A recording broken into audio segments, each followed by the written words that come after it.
Update સ્થાનિક સ્વરાજની ચૂંટણીઓ આવતીકાલે યોજાવાની છે। એક મનપાની સાથે 66 જેટલી નગરપાલિકાઓ કે જેના માટે આવતીકાલે ચૂંટણીઓ યોજાવાની છે। 10,000થી વધારે ઉમેદવારો જેનું ભાવિ આવતીકાલે સીલ થવાનું છે। આખરે કઈ રીતે તૈયારીઓ છે આ સમગ્ર મામલે વધુ માહિતી મેળવીએ હિરેન રાવલ પાસેથી।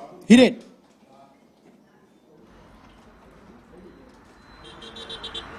जो આવતીકાલે રાજ્યમાં સ્થાનિક સ્વરાજ્યની સંસ્થાઓની સામાન્ય ચૂંટણી, મધ્ય સત્ર અને પેટા ચૂંટણી માટેનું મતદાન થવાનું છે, જેમાં જૂનાગઢ મહાનગરપાલિકાની સામાન્ય ચૂંટણી ઉપરાંત 66 જેટલી નગરપાલિકાઓ અને 3 તાલુકા પંચાયતોની સામાન્ય ચૂંટણી યોજાવાની છે। આ ઉપરાંત પ્રસંગોપાત ખાલી પડેલી અલગ અલગ બેઠકો સ્થાનિક સ્વરાજ્યની સંસ્થાઓની છે, એની પણ બેઠકો પરની ચૂંટણી યોજાશે।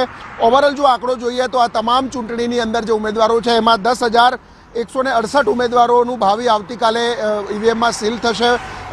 જેમ લોકો છે એ પોતાના મતાધિકારનો ઉપયોગ કરશે। આ ઉપરાંત 2,178 બેઠકો પર જે ચૂંટણી હતી એમાંથી 203 બેઠકો પર બિનહરીફ થયેલા છે ઉમેદવારો, એટલે કે ત્યાં એ 203 બેઠકો ઉપર કોઈ ચૂંટણી નહીં યોજાય।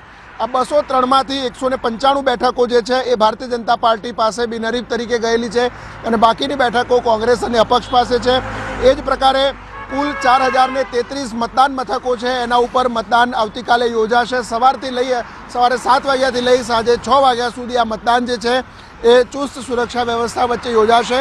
18 તારીખે એટલે કે બજેટ સત્ર શરૂ થાય તે પહેલાં જ આ તમામ સ્થાનિક સ્વરાજ્યની સંસ્થાઓની ચૂંટણીના પરિણામો છે તે જાહેર થશે। જી આભાર સમગ્ર માહિતી આપવા માટે। આ તરફ સુરતમાં